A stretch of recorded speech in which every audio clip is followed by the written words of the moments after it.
చూస్ country delight, live better. ఇప్పుడే country delight app ని download చేసుకోండి. వాగర్థవివ సంపృక్తౌ వాగర్థ ప్రతిపత్తయే జగతః పితరౌ వందే పార్వతీ పరమేశ్వరౌ.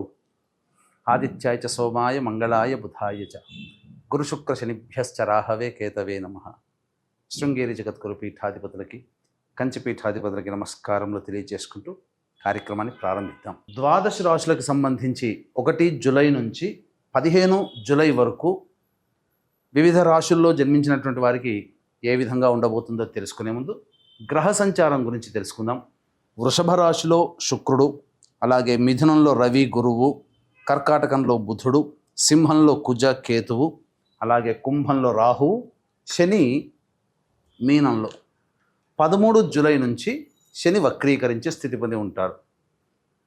అయితే ప్రధానంగా గమనించుకున్నట్లయితే చాలామంది ప్రేక్షకుల్లో ఉన్నటువంటి చాలా సందేహాలు, కొన్ని చెప్పినటువంటి విషయాల్లో కొన్ని మాకు ఫలితాలు సరిపోవట్లేవు అని అంటున్నారు. అంటే దీని అర్థము చాలామంది చూసుకునేటువంటిది సన్ జొడాయిక్ సైన్ ద్వారా చూసుకుంటున్నారు.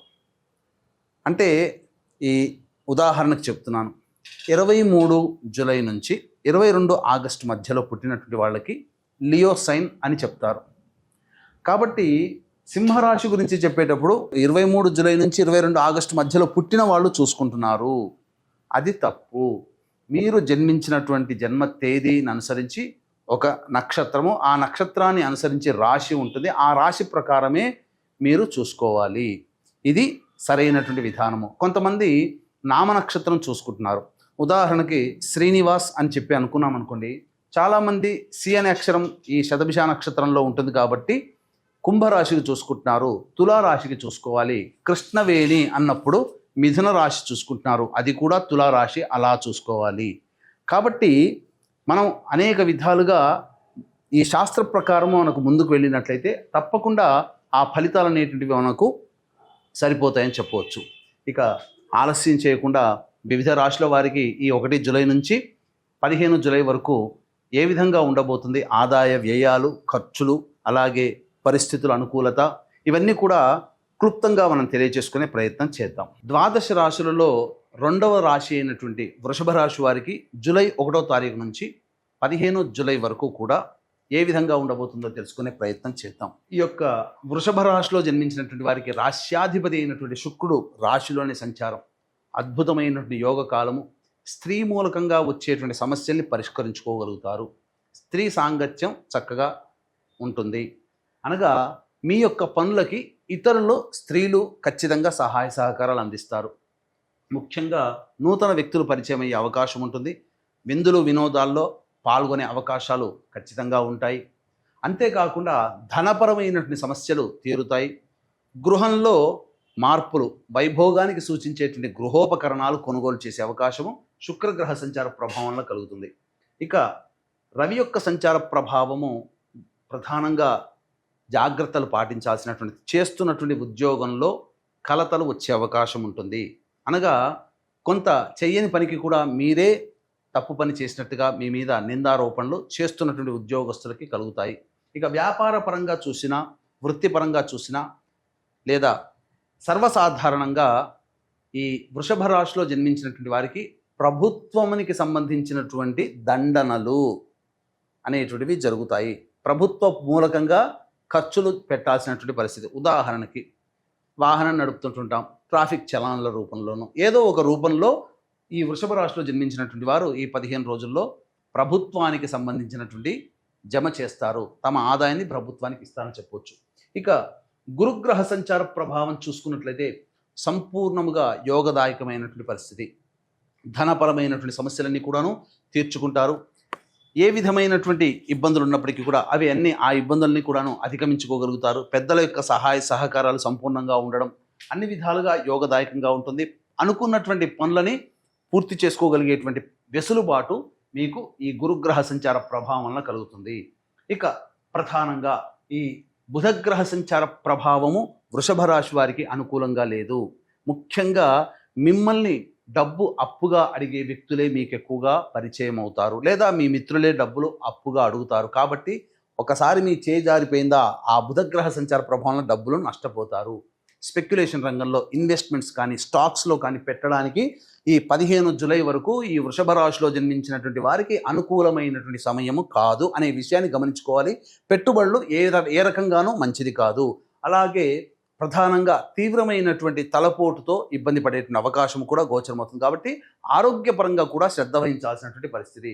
ఇక కుజ కేతుగ్రహ సంచారము వృషభ రాశి వారికి ఏమాత్రము కూడా అనుకూలముగా లేదు. అర్ధాష్టమ కుజుడు అలాగే అర్ధాష్టమ కేతుగ్రహ సంచారము ఇది అనుకూలంగా లేని కారణం చేత ప్రధానంగా వాహనాన్ని నడిపేటప్పుడు జాగ్రత్తలు పాటించాలి.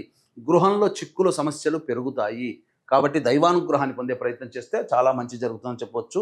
ఇక రాహుగ్రహ సంచార ప్రభావము ఈ యొక్క వృషభ రాశిలో జన్మించినటువంటి వారికి ఎక్కువగా అన్ని విషయాల్లో ఏదైనా అనుకున్నది తాము సొంతం చేసుకోవాలి, అనుకున్నది నెరవేర్చుకోవాలనే తపన ఎక్కువగా ఇస్తుంది ఈ రాహుగ్రహ సంచార ప్రభావం.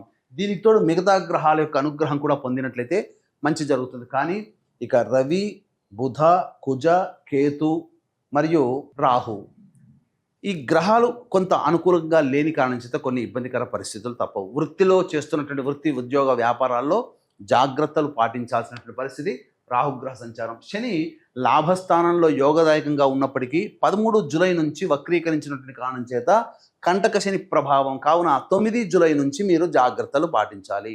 నవంబర్ వరకు ఆ శని ప్రభావం ఈ యొక్క వక్రీకరించినటువంటి శని ప్రభావం కొంత గోచరమవుతుంది. కాబట్టి అనుకూలంగా ఉండదు. కాబట్టి ఈ వృషభ రాశిలో జన్మించినటువంటి వారు ఒక శుక్రుడు, గురువు, శని తప్ప మిగతా అన్ని గ్రహాలు అనుకూలంగా లేవు. కాబట్టి సామాన్యమైనటువంటి ఫలితాల్ని పొందుతారు.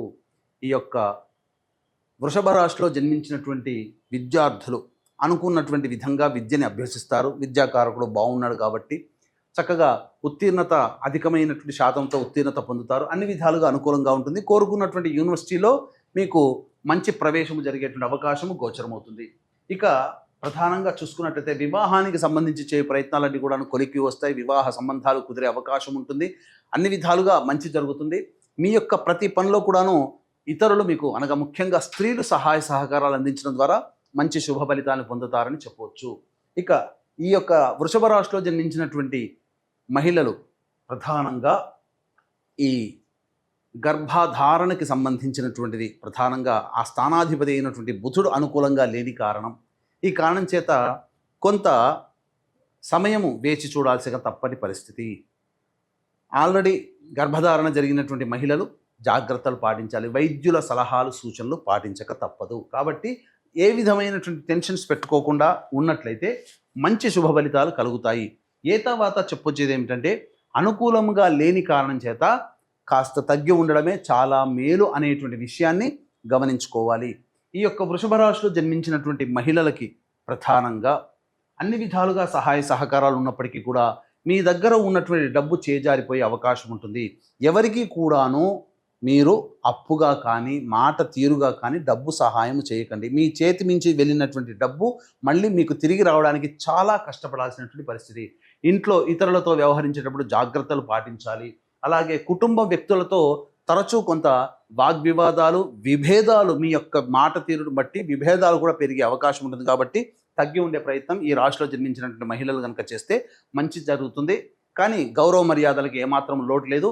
విలువైనటువంటి బంగారు ఆభరణాలు కానీ, చీరలు కానీ, వస్తువులు ఏదైనా కానీ హుందాగా కనబడడానికి కనిపించే విధంగా ఉండడానికి సంబంధించిన వస్తువుల్ని కొనుగోలు చేసుకొని మీ హుందాతనాన్ని మీరు నిలబెట్టుకుంటారని చెప్పవచ్చు. ఇక వీక్షించేటువంటి ప్రేక్షకులకి కూడా గమనిక, ఈ ఆషాఢ మాసం వారాహి నవరాత్రులు ప్రారంభమై అద్భుతమైనటువంటి సమయం.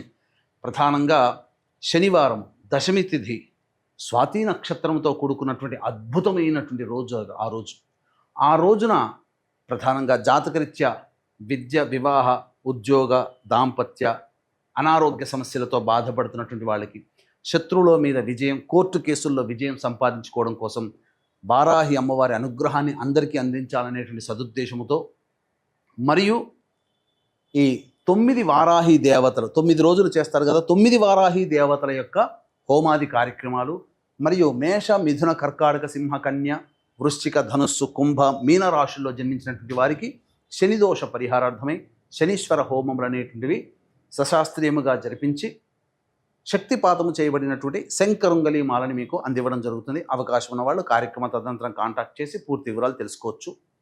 ఇక 1వ తారీఖు నుంచి 15వ తారీఖు వరకు రోజువారీ కార్యక్రమాలలో ఆదాయము, వ్యయము మరియు మానసికమైనటువంటి పరిస్థితి ఏ విధంగా ఉండబోతుందో తెలుసుకునే ప్రయత్నం చేద్దాం. ఇక ప్రధానంగా 1వ తారీఖు రోజున వాహనాన్ని నడిపేటప్పుడు జాగ్రత్తలు పాటించాలి. తల్లిగారి ఆరోగ్యం పట్ల శ్రద్ధ వహించాల్సినటువంటి పరిస్థితి. ఇక 2, 3 తారీఖుల్లో మానసికంగా ఆందోళన అధికంగా ఉంటుంది. ఏ పని చేయాలన్నా మీకు ఆసక్తి ఉండదు. అన్నిటికంటే ముఖ్యంగా ఇతరులు మిమ్మల్ని కలుసుకునే ప్రయత్నం, ధనపరంగా నష్టం జరగడం ఇవన్నీ జరుగుతాయి. కాబట్టి ఈ 2, 3 తారీఖుల్లో మీకు పరిచయమైన వ్యక్తుల ద్వారా ధనము అనేటువంటిది మీకు నష్టపోతారు. ఇక 4, 5, 6, 7, 8 తేదీలో కనుక గమనించుకున్నట్లయితే చాలా మటుకు కోల్పోయినటువంటి సంబంధాలన్నీ కూడాను పూర్తిగా మళ్ళీ మీకు తిరిగి సంప్రాప్తమయ్యే అవకాశం ఉంటుంది. ధనపరంగా అన్ని రకాల సమస్యల నుంచి మీరు బయటపడతారు. ఇక మరీ ముఖ్యంగా గమనించుకున్నట్లయితే విందులు వినోదాల్లో చక్కగా పాల్గొంటారు. ఖర్చులకు మించినటువంటి ఆదాయం మీకు లభించడం ద్వారా చాలా నిర్భయంగా ఉంటారని చెప్పవచ్చు. అయితే 9, 10, 11 ఈ తేదీలలో ఖర్చులు అధికంగా ఉంటాయి. అనవసరమైన ఖర్చులు ఉంటాయి. మానసికమైనటువంటి ప్రశాంతత ఉండదు. మరీ ముఖ్యంగా ఉద్యోగం చేస్తున్నటువంటి వాళ్ళకైతే ఉద్యోగ సంబంధమైనటువంటి విషయాల్లో కొంత ఆందోళనక తప్పదు. కాబట్టి జాగ్రత్తలు పాటించండి. ప్రధానంగా నిర్ణయాలు తీసుకోకపోవడమే చాలా మేలైన విషయం గమనించుకోవాలి. ఇక 12, 13 తేదీలో కనుక చూసుకున్నట్లయితే సంతానం మూలకంగా విభేదాలు, సంతానం మూలకంగా ఖర్చులు పెరుగుతాయి. అన్ని విధాలుగా కొంత నిరాసక్తి ప్రతి విషయంలో ఉంటుందని చెప్పవచ్చు. ఏ పని చేయాలన్నా అడ్డంకులు అనేటువంటివి ఉంటాయి. కాబట్టి జాగ్రత్తలు పాటించండి. ఇక 14, 15 తేదీల్లో ఉద్యోగ, వృత్తి, వ్యాపార సంబంధాల్లో మీ కీర్తి ప్రతిష్టలు పెరుగుతాయి. ప్రధానంగా ఒక చక్కటి పనిని పూర్తి చేయడం ద్వారా మీకు అభినందనలు కలగడము లేదా విలువైనటువంటి ఉన్నత బాధ్యతను మళ్ళీ మీకు తిరిగి పొందడం అనేటువంటిది జరుగుతుంది. అన్ని విధాలుగా ధనపరంగా ఉన్నటువంటి సమస్యలన్నీ కూడాను పూర్తి చేసుకోగలుగుతారు. అయితే ఏతవాత చెప్పొచ్చేది ఏమిటంటే ప్రధానంగా మిశ్రమమైనటువంటి ఫలితాలు కలుగుతాయి, సాధారణమైనటువంటి ఫలితాలు కలుగుతాయి. కాబట్టి ఓవర్ ఎక్స్పెక్టేషన్స్ అనేటువంటివి పెట్టుకోకుండా మంచి కాలం కలిసి రావాలనే సదుద్దేశంతో ముందుకు వెళ్ళే ప్రయత్నం చేయండి తప్ప మీ యొక్క జీవితంలో ప్రధాన నిర్ణయాలు తీసుకోవడానికి సమయం అనుకూలంగా లేదు. ఉన్నదానితో మీరు కంటిన్యూ అవ్వండి. అన్ని విధాలుగా ప్రశాంతంగా ఉంటుందని చెప్పవచ్చు. ఇక ఈ వృషభ రాశిలో జన్మించినటువంటి వారికి సాధారణంగా వచ్చేటువంటి సమస్యల పరిష్కారం కోసం ప్రతి మంగళవారం సుబ్రహ్మణ్య స్వామికి అభిషేకము, అర్చన జరిపించండి. చాలా సమస్యలు తగ్గుముఖం పడతాయి. ఇప్పుడు చెప్పినటువంటి సమస్యల కంటే ఇంకా ఎక్కువగా మీరు సమస్యలు ఎదుర్కొంటున్నట్లయితే దగ్గరలోని మంచి ఉపాసనాపరులైనటువంటి జ్యోతిష్యులను సంప్రదించి వారి సలహాలు, సూచనలు పాటిస్తే మరింత మెరుగైనటువంటి స్థితిని పొందుతారని తెలియజేస్తూ సర్వం శ్రీ ఉమామహేశ్వర పరబ్రహ్మార్పణమస్తు.